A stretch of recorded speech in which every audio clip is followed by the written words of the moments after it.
So now I want to talk to you about these ancient prophecies because the ancient prophecies nailed the solar flash, and we're already an hour in, so I want to make sure that this doesn't go on too long. But let's go through some of these now because this is very exciting stuff. Okay, so the first prophecy set that we're going to be going through here comes from Hindus, the Hindu prophecies of this coming golden age. And they talk specifically about the times that we're in now as the so-called Kali Yuga. So these Kali Yuga prophecies are remarkably accurate. So the first one we're going to read is from the Mahabharata, Book 3, which is the Vana Parva. Now before I read this, I just want to point out that the Kali Yuga is this idea of the world getting really crazy. And in the Hindu tradition, there are a series of these cycles that we go through. And before you get the big Satya Yuga, the big solar flash that they call Samavartika fires, you're going to see in a minute here, it's part of the programming. It's part of the actual divine script that the world gets really messed up. The things get really upsetting. That's where this Kali Yuga comes in. So let's read what it actually says in the Mahabharata about it. In the Kali age, the Brahmanas abstain from prayer and meditation. Those are the holy people. The course of the world looks contrary, and indeed, these are the signs that foreshadow the universal destruction. And, O Lord of men, numerous Maleka kings then rule over the earth. And I find this one funny because Maleka, it's like an onomatopoetic word. Onomatopoeia means a word that sounds like what it's supposed to mean.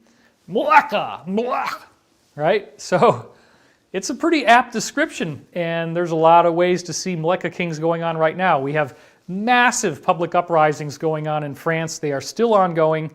The Yellow Vest protests, you don't hear anything about this in the Western media. Over here on this side of the pond. Same thing's going on in Spain now. Okay, million people plus all getting together and marching. So let's see what else they have to say here. And those sinful monarchs addicted to false speech govern their subjects on principles that are false.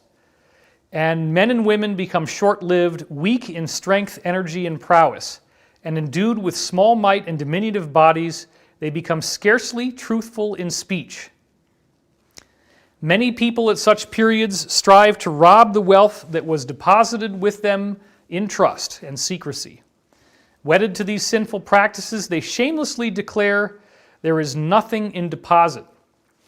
So there you go. You're hearing about these worldwide negative powers, sinful monarchs, who literally rob the world. And that's what's happened, is that there is a global financial crisis going on, a global depression, which you can't really see by looking at the stock market numbers. That's what's so clever. There's compartmentalization between what the stocks are doing and what people are actually experiencing in their daily lives, which is very, very different. Let's keep reading now. And only by the time they get to be 16 years old, people are overcome with decrepitude and decay, and their life starts to run out. So we're burning out at a very young age. When lives of people become so short, then a drought occurs that extends for many, many years. Well, this is what's happening in California right now. But actually what's so interesting is that lately we've been getting a whole heck of a lot of rain, and that's really cool, suggesting that this deep state apparatus has finally lost control of weather modification technology. There's a lot of really great briefings on that, and that gets back to some very cool stuff going on where the Alliance has seized control of the satellites and the ground bases that can do this. Now that they've turned the juice off, it has been raining like crazy in California. That's all it does, is rain, rain, rain. Now the next part of this prophecy is very metaphorical, and a lot of times it comes through in this dreamlike way, so don't take this literally, but check it out. 7 blazing suns appearing in the firmament drink up all the waters of the earth in rivers or seas, and then, O Bharata, the fire called Samvartika, impelled by the winds, appears on earth, already been dried to cinders by the 7 suns. Okay, so there's the first example that I'm sharing with you of this so-called Samvartika fire prophecy, which in the Hindu scripture is clearly affiliated with the sun. That there's a drought, it gets worse and worse and worse, and then there is this Samvartika solar flash. And what we then see is that this transitions into the Golden Age, which is the Satya Yuga, as you can see here. Its various terms for it would be the Satya Yuga, the Krita Yuga. Those both mean the same thing. So let's read about that. When those terrible times will be over, the creation begins again. The clouds commence to shower seasonably. The stars and stellar conjunctions become auspicious. The planets duly revolving in their orbits will become exceedingly propitious. And all around there will be prosperity, abundance, health, and peace. I guess you got to take that bug out of the way there. Yeah, we got it. He is on it. So then, the other really cool thing about Hindu prophecy is that the Kalki avatar then shows up with 8 superhuman faculties. Check this out. Commissioned by time, a Brahmana of the name of Kalki will take his birth. He will glorify Vishnu, possess great energy, intelligence, and prowess. Vehicles, weapons, warriors, arms, and coats of mail will be at his disposal as soon as he will think of them. So this is a guy or a being, might not even have a gender really. Some of these beings appear to be androgynous, but it manifests whatever it wants. It's a warrior for truth. There's some sort of, if you will, extraterrestrial, oh, there it is, like Giorgio on Ancient Aliens, right? The dude with the hair. It's aliens, dude. Well, there's good guys and there's bad guys. I believe there's both. The good guys are really, really good, and once we get to a certain point in our evolution, apparently they are authorized to show up. And it's not going to be any of us here, most likely. This is going to be something that comes in, that really comes in to help us and does some amazing stuff. So check out all the things Kalki Avatar is supposed to do. He will be the King of Kings, ever victorious with the strength of virtue. This sounds very messianic. He will restore order and peace in this world that's been crowded with creatures and contradictory in its course. And that blazing Brahmana of mighty intellect, having appeared, will destroy all negative things. That's an important caveat to that quote. He will be the destroyer of all that is negative to inaugurate this new yuga, surrounded by the holy people. That Brahmana, that holy person, will exterminate all these Maleka kings wherever these low and despicable persons take refuge. When the Brahmanas will have exterminated the thieves and robbers, there will be prosperity everywhere on earth. Okay, try to grok that one for a second. We're literally seeing here that this guy, or this being, whoever it is, actually takes the law into his own hands, cleans up the planet, stops the negativity. Now, is this literal or is this figurative? There's probably a lot of it that's figurative, because if you really get into what the Alliance is doing, that's what's happening. They are arresting these people. It's in the ancient prophecy. This is part of what we go through. And then, very likely, once the secrecy is gone and we get some kind of disclosure, we get information about extraterrestrial beings. We get the knowledge that UFO sightings are not swamp gas, that there actually are beings visiting us, that there are entire huge programs in the military-industrial complex where these people are routinely interacting with people from Earth. And they have the superpowers and they have the spiritual consciousness. When you go near them, you feel this radiant energy.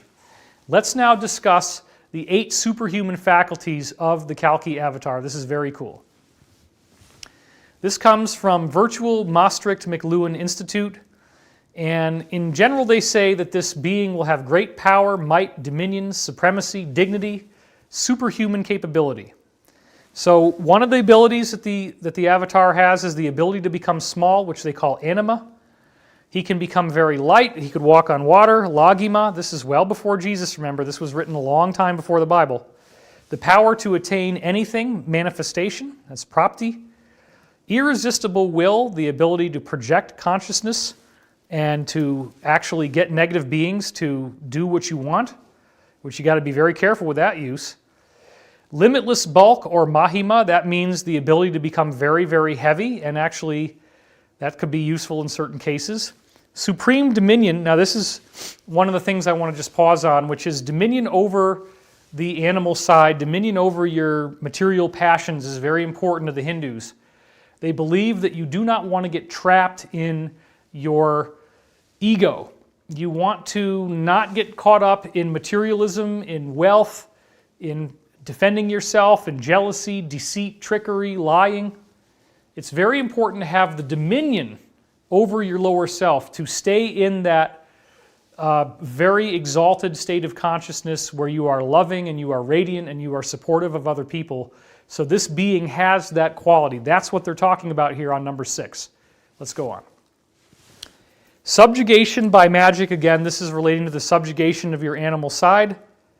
And the power to suppress all desire. So you see they actually dedicated 3 different earmarks just to that. So now I want to take you into this science of the Samvartika flash, because this is where the action happens. And what they tell us is that the solar flash occurs after the Earth has hit its worst point. Now when you just look up the word Samvartika, you find 12 direct references to it. As you can see here, this site, sacredtext.com, has the word Samvartika in it, and you can see here that there are 12 results. This is the Mahabharata is listed on Sacred Text, so that's a good way to search the Hindu text and find out what's there. 12 references. Now, that doesn't sound like a whole lot, but this is the next big key. You got to flip it from Samvartika to Samvarta. And when you do that, now another 31 references pop up. And we can show you that as well with a Google search. Buddhism has the same thing, in which they call it the Samvata fire, so it actually did carry over from Hinduism to Buddhism. But then it gets even more outrageous when you discover, as I did more recently, the term Yuga fire, because now when you type that in, you get 187 search engine hits in the Mahabharata, as you can see right here, for Yuga fire. Now let's split a little bit of hairs. Approximately 65 of them, the word Yuga and the word fire, are not directly next to each other, but there are still 122 references to the fire that occurs at the end of the Kali Yuga. And in fact, most of these 187 references still refer to epic events occurring at the end of the Yuga.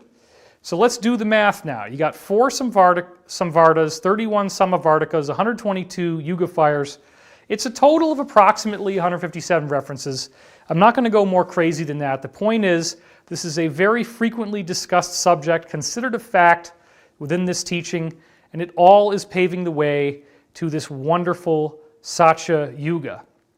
So, when they say Yuga fire, it's a very specific reference where they're talking about energy coming off of the sun, this blindingly bright light that the sun gives off. The Hindus leave no ambiguity about what they're predicting.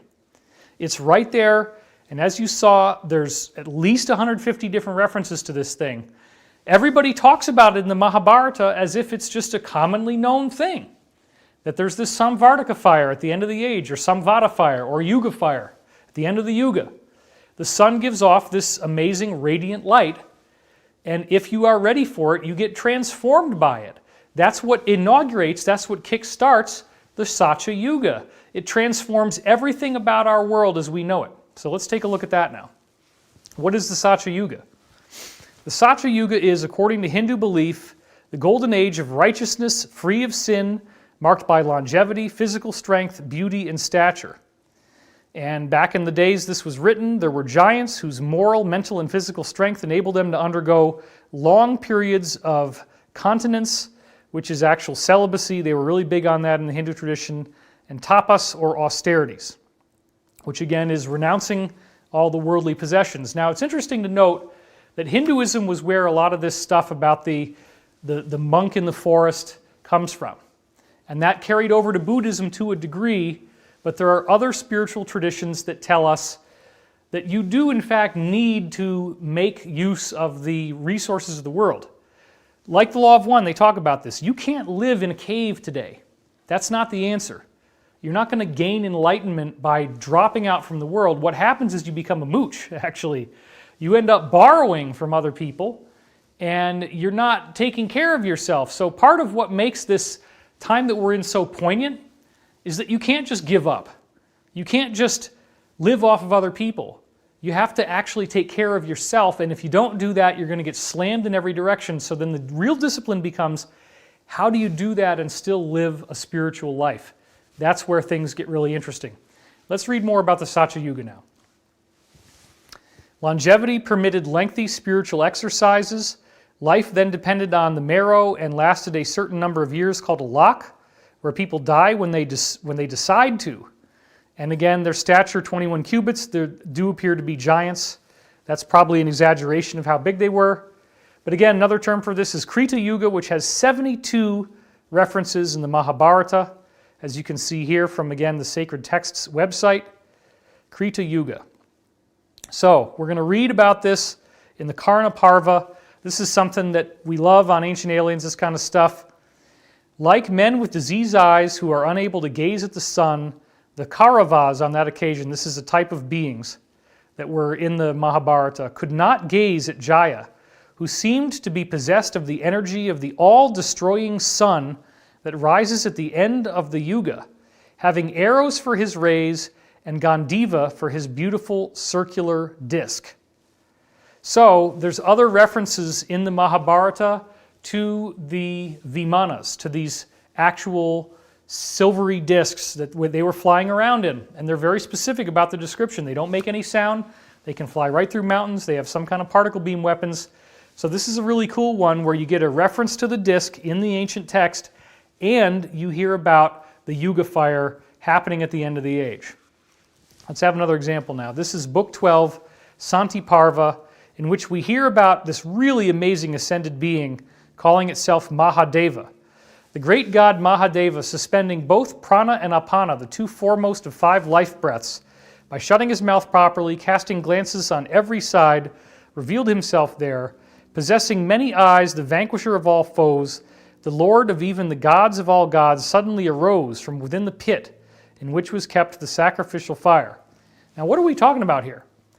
It appears that these types of energetic beings, when they project themselves into a space, regardless of where people are standing around them in 360 degrees, they will appear to be looking right at you when you look at them. So they appear to have multiple faces. This is how people interpreted it, because each person gets a different thought projection from that being. So then they would do things like, and you see this in some of the Hindu artwork, where there's these beings that have all these different faces, right? Because no matter where you're standing, they're looking right at you. Now this being has a certain type of radiant light. This is much higher level being than the normal ETs that appear to be part of the world in the Hindu scriptures, that it was actually a multi-species culture on Earth at that time.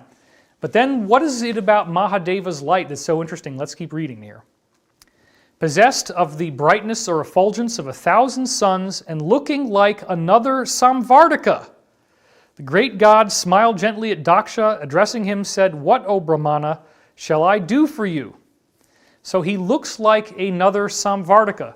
This suggests that the people in this culture knew that the sun does this, know that the sun gives off this big flash of energy, and then this being manifested that had the same energetic quality just by looking at it. So again, they talk about this solar flash like everybody knows what's going on. Now I'm going to bring you another reference. This is from Book 13, Anusasanika Parva. And let's check this one out. It goes on about Mahadeva. Verily, Mahadeva shone like the Lord of Stars while he is at his full. The fire born of his energy resembled in effulgence the lightning flashing amidst the clouds. It seemed as if 1,000 suns were rising there, filling every side with a dazzling splendor. The energy of the Supreme Lord looked like the Samvardhaka fire, which destroys all creatures at the end of the Yuga. And again, it's probably a mistranslation. It destroys the negativity. Don't think about this as some extinction level event. Think about it as a transfiguration, and all these different prophecies tell you that if you're ready for it, you get on this cosmic springboard and you go through something really great. Now, the next thing we're going to talk about here is about this period of great tribulation that leads to the event. We're going to take this now from Book 3, the Vanaparva, and they talk again about the Samvardhaka fire. This is one of the really amazing quotes about it. Then, O Bharata, the fire called Samvardhaka, impelled by the winds, appears on earth that has already been dried by the 7 suns.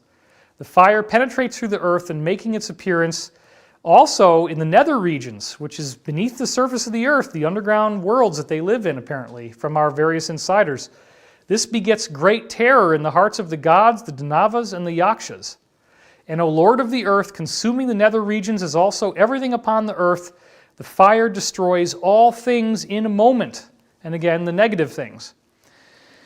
The Lord of all things, that fire, blazing forth in effulgence, consumes this universe with its gods, Asuras, Gandharvas, Yakshas, snakes, and Rakshasas.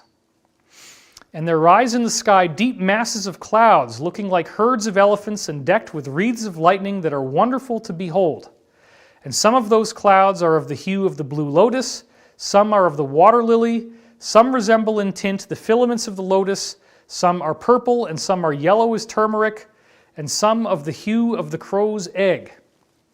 And this actually directly relates to a vision that Corey Good had that we've talked about. This was, I guess, over a year and a half ago now, something like that, in which, if you believe what he said, and I do believe that he had real experiences, he had a vision that was shown to him from these angelic beings describing this solar flash event, and that the sky was all lit up with aurora borealis of multiple rainbow colors.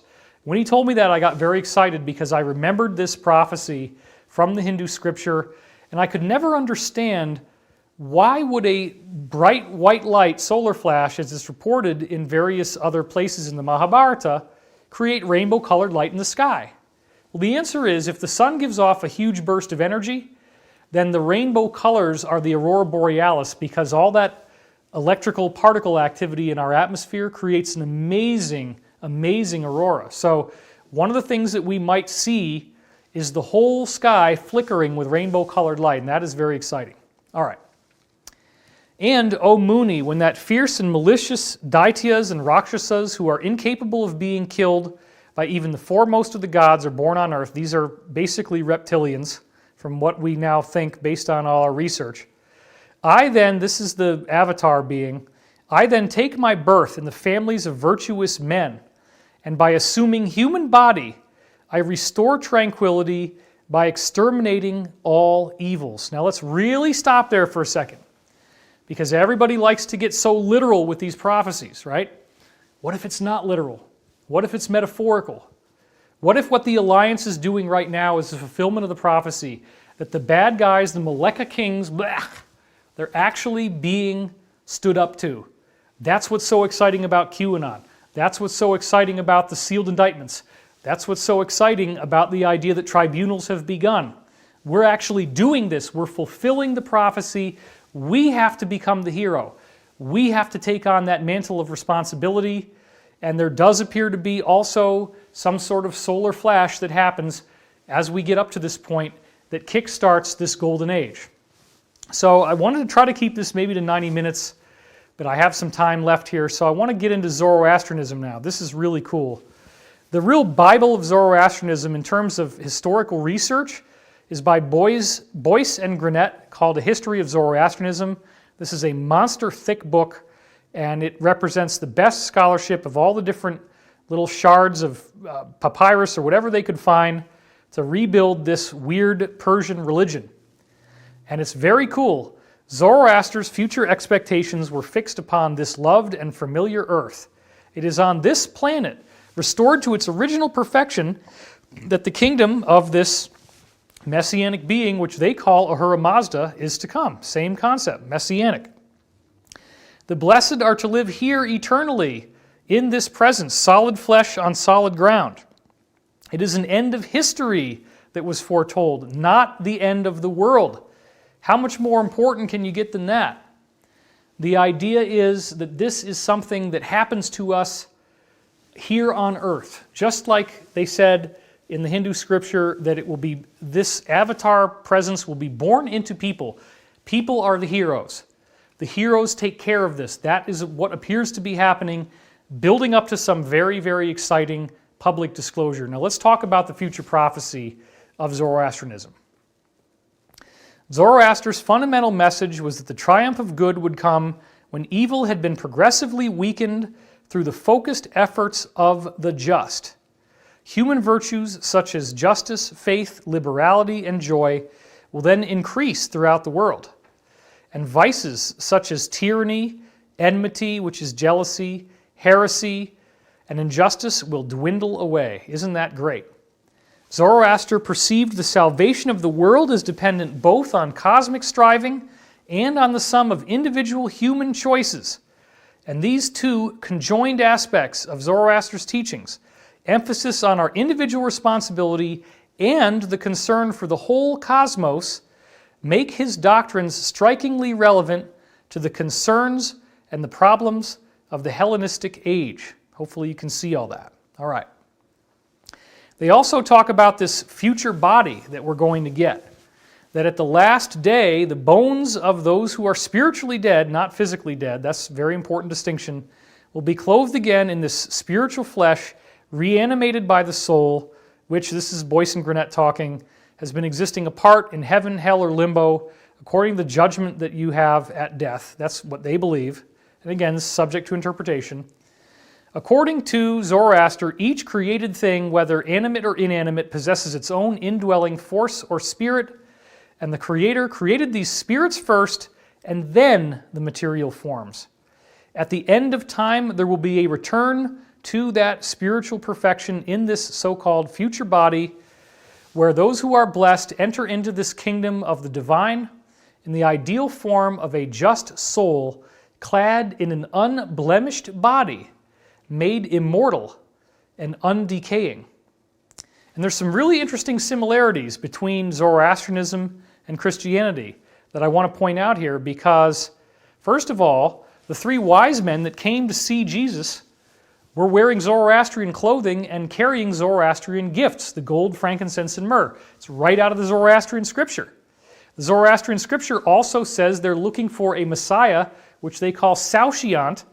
And so when they saw these signs and they followed the star, this was them thinking they had found their Messiah. So one of Boyce and Grenett's really interesting arguments is that the conventional idea of this new golden transfiguration that we all go through, this golden age, is a derivative of Zoroastrian prophecy.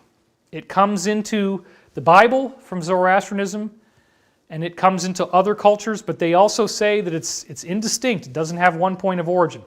So let's talk about the similarities now between Zoroastrianism and Christianity, because there's a lot. They both believe in one supreme loving God. They both have what appear to be concepts of heaven, hell, and individual judgment. They both teach this idea of an ascension event where there's an ultimate triumph of good over evil. Evil is completely vanquished. They both have a strict moral and ethical code. They both have a messianic figure that comes to restore the planet, just as we saw in Hinduism. They have concepts of resurrection, a final judgment, and life everlasting. And the words Satan, paradise, and amen actually come from Zoroastrian origins. Now the key word you want to know in Zoroastrianism for this solar flash is frashokareti. So let's read this from encyclopedia.com. The actual translation of that word is to make wonderful. It responds to a rehabilitation of existence. It also is the word frashgird, a Middle Persian term for the last judgment or the final day of humanity's existence. The Avestan term derives from the expression to make our existence splendid. Now, I'm going to read you from another encyclopedia on frashokareti now. It is clearly intended what making life frasha or wonderful actually implies. What are we going to turn into here? We will become ageless without decay. We will not rot or putrefy. We will live forever and thrive forever and rule at will.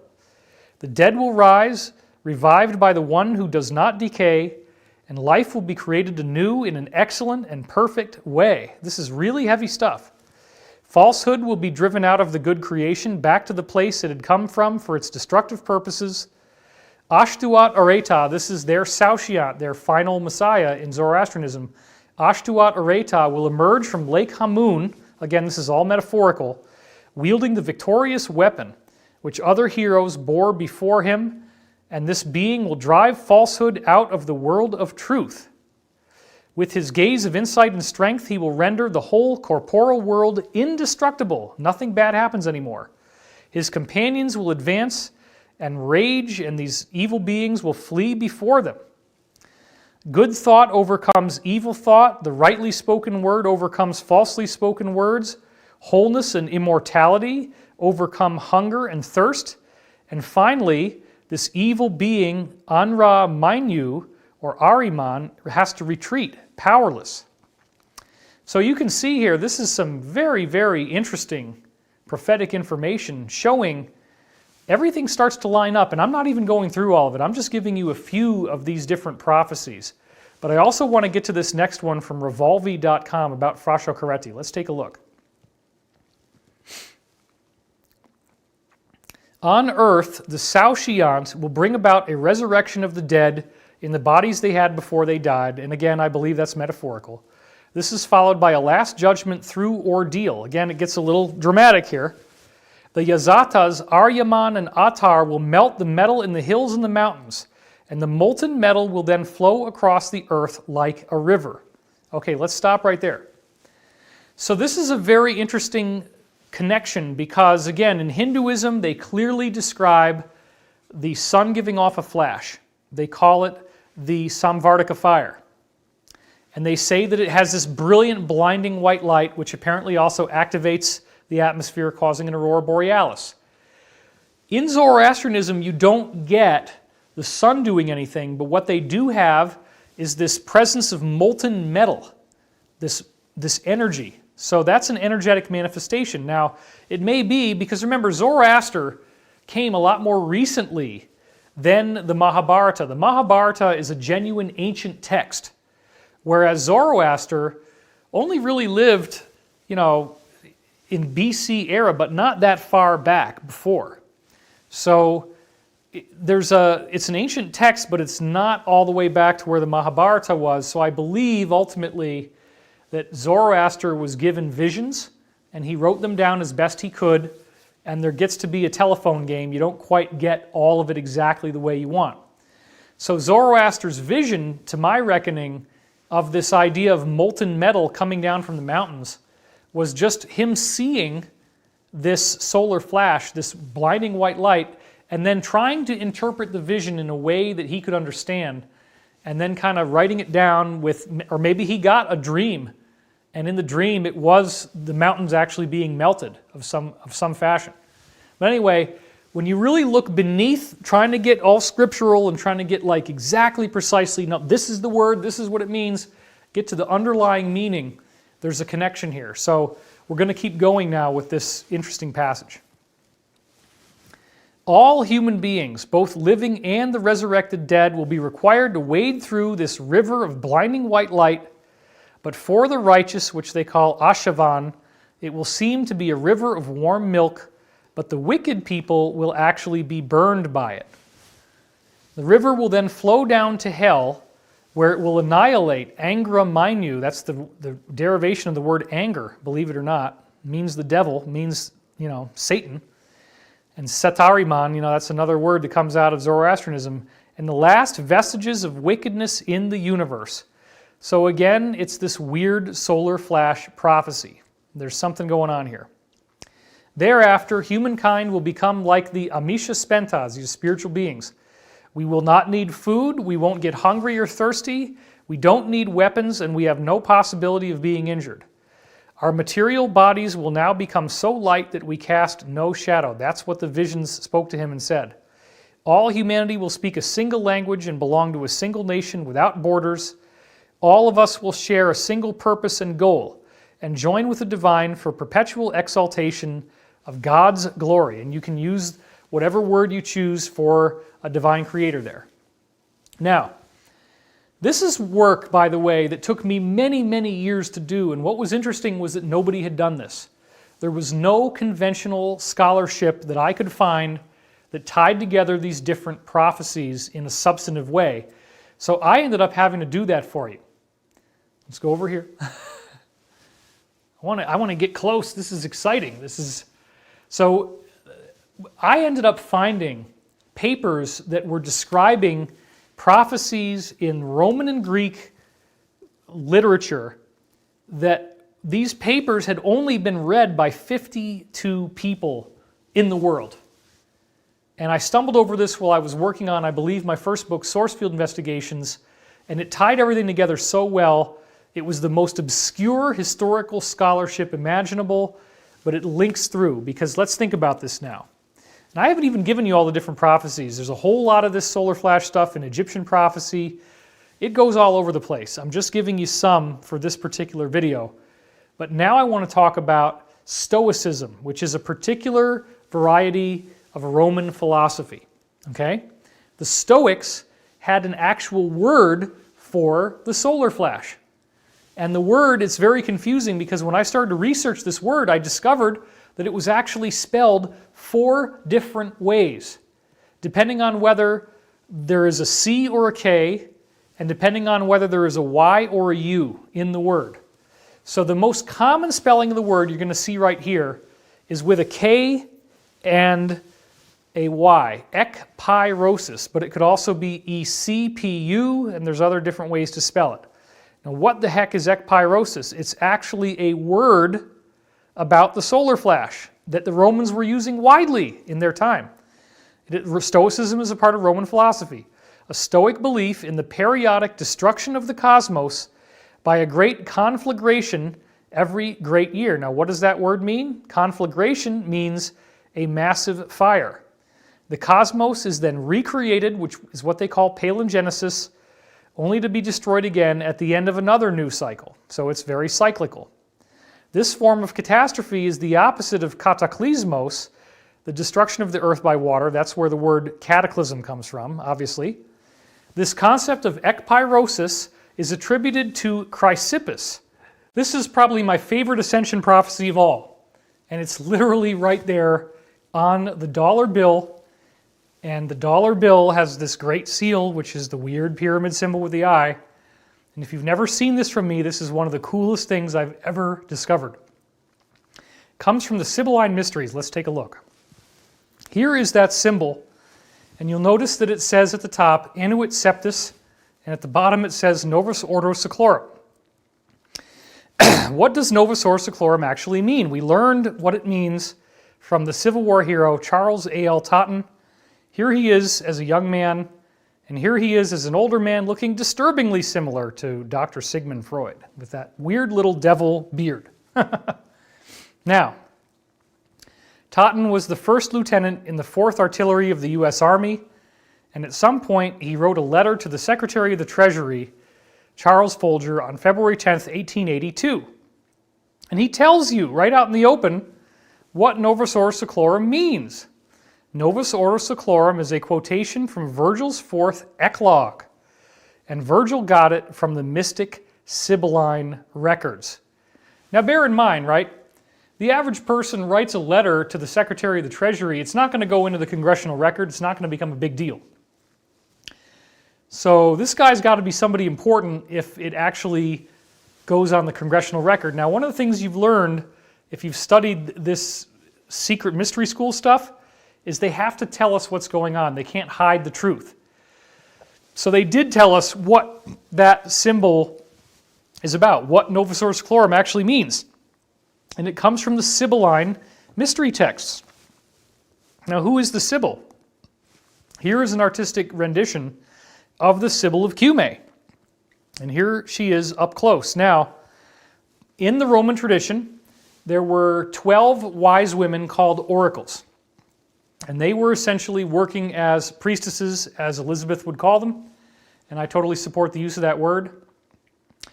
And these oracles had temples, and they had other priestesses who would help them in many cases. And you would go there and you would get a psychic reading. That was one of the main things. They also did healing work, but the oracles would give you prophetic knowledge. So you could get the equivalent of intuitive spiritual guidance. And this became kind of a big deal. These temples got very popular, and a lot of people would go there. But there was one temple that was very strange and mysterious, in which the woman did not want to go public. She was hiding away, and she was in the volcanic caves carved out by lava under Mount Vesuvius in the far western end of Roman territory. This was the Sibyl of Cumae. The town was called Cumae. Now, she was very different than the other Sibyls. And I say this because she would actually get this type of psychedelic trance by breathing the ethylene gas from the volcanic vents. Ethylene is a psychedelic compound, and apparently she also took the extract of bay laurel leaves. And if you take that bay laurel leaf extract and you're huffing ethylene gas, do not try this at home. Even if you live in Hawaii and you know where the volcanic gas is, there's carbon monoxide in there. This is very dangerous. Do not do this. But she had found out a way to make this work. She went into a weird trance state. She'd write her prophecies down on oak leaves and then put them out in front of one of about 130 different mouths to this cave complex.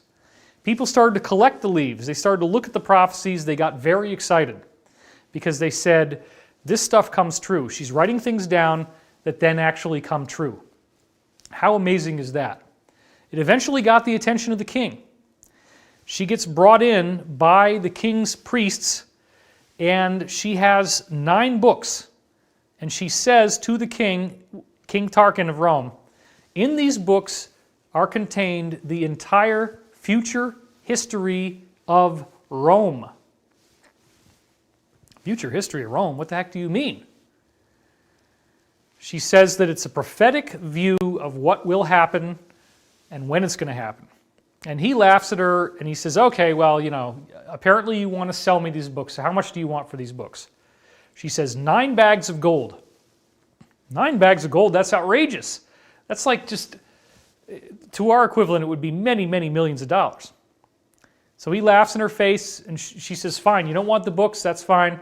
She burns 3 of the books up right in front of him, and the priests are horrified. She leaves.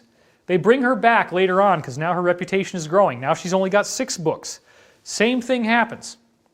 How much you want for these? She says 9 bags of gold. The priests are begging the king, please, please buy the books. She's so amazing. She's so accurate.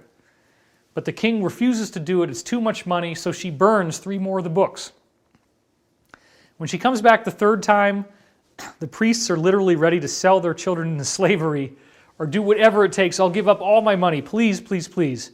The king actually goes for it and pays her 9 bags of gold, and it's reported that they actually had to haul the gold off with teams of donkeys with poles between the donkeys because gold is very, very heavy. So she brought all that back to her cave. I don't know what the heck you're going to do with a bunch of gold sitting in the cave, but she apparently had a great time. But the point is, they got a hold of these books in Rome, and it became the greatest treasure in Roman history. And they ultimately believed the value of these books was literally as much as an entire gigantic room filled to the ceiling with gold. The Romans went to extraordinary lengths to try to get back the material that was in the other 6 books. They did it through different oracles. They tried to get those oracles to resuscitate the hidden writings, but it's widely believed that nobody was able to do that. And my personal feeling is, if she's that good of a psychic, she knew she wasn't going to close the deal until the 3rd time, and the first 6 books were probably just empty, right? She just was playing him the whole time. That's what I think is going on. Anyway, the really, really interesting part about this prophecy is that the priests got a hold of the books, they ran off as soon as the king bought them, and they start reading them right away. And they see future events that are coming up that look very destructive. The classic example is that they saw there was going to be a famine in the spring. And they see, wow, we don't want this famine to happen. The king ordered all the food to be locked up in a vault with guards in front of the vault and only to be opened up in the spring, and everybody's on austere food rations up until then. So then they open up the vault in the spring, and now guess what happens? The food has all gone to blight. It is rotted because there was a leak inside the room. And now they have a famine. It was a self-fulfilling prophecy. And because they tried to stop the prophecy from happening, it actually made the prophecy happen. So this is something that the people in these ancient mystery schools and what you find out in some of the Hollywood movies, it's a very consistent element. Like in The Matrix, when the Oracle, right, the same word, she's a cigarette-smoking lady, she says to Neo, and don't worry about the vase. And he goes, what vase? And she goes, what's really going to bake your noodle is, would you have broken it if I hadn't have said anything? That is a modern rendition of this Roman myth, which is really not a myth. This is what happened. Yeah, we're just living our lives here. So anyway, it's a modern myth of what really happened. And the really important point here is that there was a prophecy, there was prophecies about the future. They extended through all these different levels, all these different times. and they were consistently accurate, but the priests were so worried about the information getting into the wrong hands that they built the equivalent of Area 51. They actually had the tallest hill in Rome called Capitoline Hill, Temple of Jupiter. They built that up there, and they guarded it with multiple levels of security, because if the enemy got a hold of this book, the enemy would know what disasters were going to happen, when they were going to happen, and they could actually manipulate that information and use that knowledge to Rome's detriment. So this is why they saw this as the greatest treasure in Roman history. Priests were only allowed to read the book after a disaster happened, and on multiple occasions, the book actually foretold the disaster precisely, and they're like, well, yeah, it's already happening. Here it is, the plague of locusts. Here it is, the big frickin' storm. It's got the time, it's got the event, and it's too late. So when Rome collapsed, Virgil was allowed to copy over some of these prophecies about far future events that hadn't happened yet into his eclogues. So Novus Ordo Seclorum, as Charles A.L. Totten said when he wrote the letter to the Secretary of the Treasury, Charles Folger, in 1882, this guy, Charles A.L. Totten, tells you what Novus Ordo Seclorum means. It came from the Sibylline mystery texts, these highly classified Roman documents from this psychic woman. They allowed Virgil to copy it over, and it's a prophecy about what's happening now. That's what makes this so exciting. Novus Ordo Seclorum is a shortened version of a Roman phrase, the full phrase being Magnus ab integro seclorum nascitur ordo. I got a slide for this. Let's take a look at this. This is really cool. The actual translation in English of what I just said is, a mighty order of ages is born anew. This is the solar flash prophecy yet again. Both the prophetic Virgin and Saturnian kingdoms now return. Now a new progeny is let down from the lofty heavens. The boy will soon be born, in whom the Iron Age shall come to an end, and the Golden One shall arise again in the whole earth. This is literally the light body activation.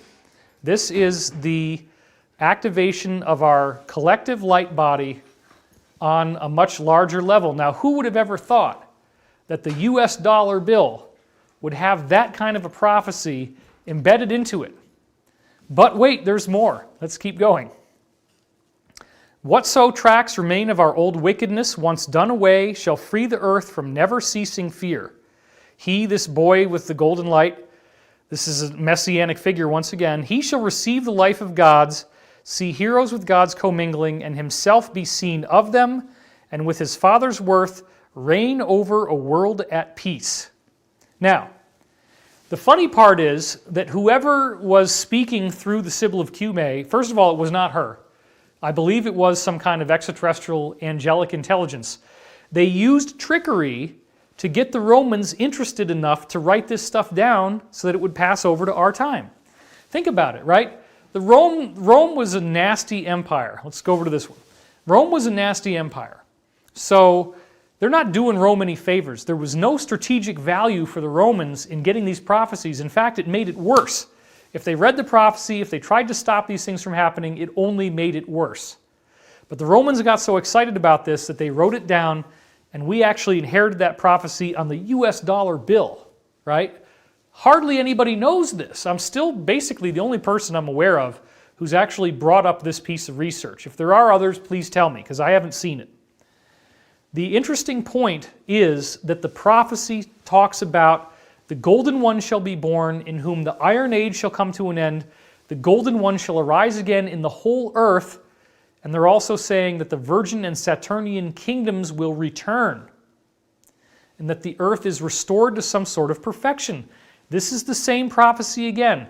This is ekpyrosis. This is the idea of the Samvartika fire. This is the idea of frasho kareti, to make wonderful. It shows up in the Bible. It shows up in the Quran. It shows up in the Old Testament and the New Testament, and it's in Buddhism as well. And I'm not going to do all this. I just wanted to give you guys a cool overview. Keep it within 2 hours, which I think I'm going to make it here. So let's talk now about the Tibetan Buddhist teachings of the rainbow body. That's the last thing I really want to get into here. I do cover a lot of this material in my book, The Ascension Mysteries, and it is also going to be coming up in our class which is happening soon, and you can sign up for this. It's going to be called the Ascension Mystery School, just like you saw in our opening intro. Now, what I'm really fascinated by is this man, Namkhai Norbu, who was a whistleblower. He came forward and wrote this book, Dream Yoga and the Practice of Natural Light, basically breaking the secrecy of the Tibetan teachings. He actually talks about this idea of people achieving rainbow body in the book. And he says that the way that you get there is by accessing this thing he calls the mother light. So one of the ways that you do this is by meditating on this symbol that they call the tigli. And this is the way that it looks. It is actually the syllable A. That's the Sanskrit vowel for the letter A that you see in the middle there. And you imagine this vibration giving off rainbow-colored light. And that apparently is the origin of the universe, which is curiously similar to this concept of this geometric pattern, this vibration starting the universe. Now, as I was saying, there are 160,000 documented cases of people meditating on this tigli, meditating on the idea of this vibration, making the tone, that's part of it. You actually do make the sound ah, and you let that happen, and you visualize rainbows coming off of your body. And apparently you can activate your rainbow body this way. And you have to, again, make your awareness that of emptiness, and then you're thinking about your consciousness being the whole universe.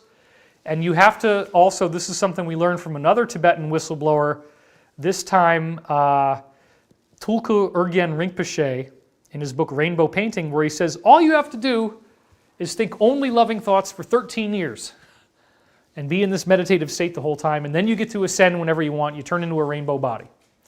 Well, rainbow body is really fascinating because what happens is that your body actually shrinks down. You choose when you're going to die, first of all. It's not a normal death, though. This is very different. You stop breathing, and then they wrap you up in these very colorful silk garments. And then your body actually shrinks inside the garments over the course of 7 days, leaving behind a little figurine of ash that's about 7 inches tall. That's it. Obviously, bodies don't normally do this. We leave behind a life-size skeleton of bones. That is not what happens in the rainbow body case.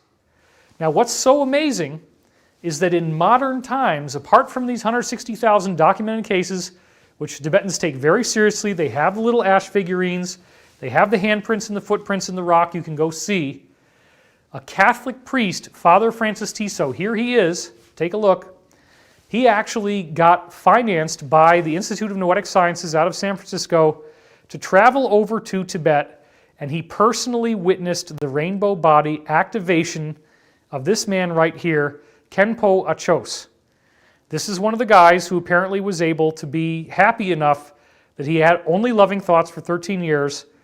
And then when the time comes, he stops breathing. They wrap up his body in these beautiful silk garments, and he disappears over the course of 7 days. His body shrinks, and then they see rainbow-colored light coming off of the hut. They hear music, and then Khenpo or whoever starts to visit people in their dreams. Now again, you have scientists who went there and witnessed this happen, studied it. It's also been studied by the Chinese military. We know that this is real. There's plenty of documented evidence about this. It's just really far out compared to our Western way of thinking. But it also ties in very, very nicely with the concept of the Shroud of Turin. A lot of people have a hard time with this, but you've seen the images where it appears to be a photographic negative. In 2009, this particular article came out, and it was also to promote a particular video, which, as you can see here, is called The Fabric of Time. I'm going to read this to you because it says, a new video documentary about the Shroud of Turin makes a startling new claim about what some believe to be the burial cloth of Jesus. The body was weightless or levitating when it left its remarkable image behind. Scientific experts using latest technology produced a three-dimensional holographic image from photographs of the shroud. What they reveal in these 3D images is nothing short of spectacular. They showed the image is not from a body lying on a stone slab, but rather the image of a weightless body, perhaps levitating above to its resting place. So ever since 1976, there have been three-dimensional reconstructions of the image on the shroud. Now also, you got to remember, as you're looking at this picture, you're seeing the actual contrast-enhanced version on the left. The original shroud is basically just this linen, and it's very light colored. It's only when you make it into a photographic negative using modern photographic techniques that you actually see the Shroud of Turin image that everybody's so familiar with.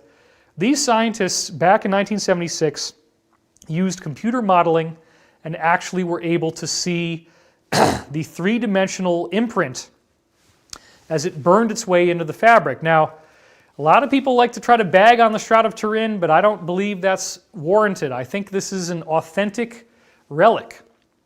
It appears that the image is not painted, that it's burned in, and it had to be a very high heat, like 1,000 degrees Celsius. Now, why these guys say it was levitating is that the shroud has the image of the body on both sides.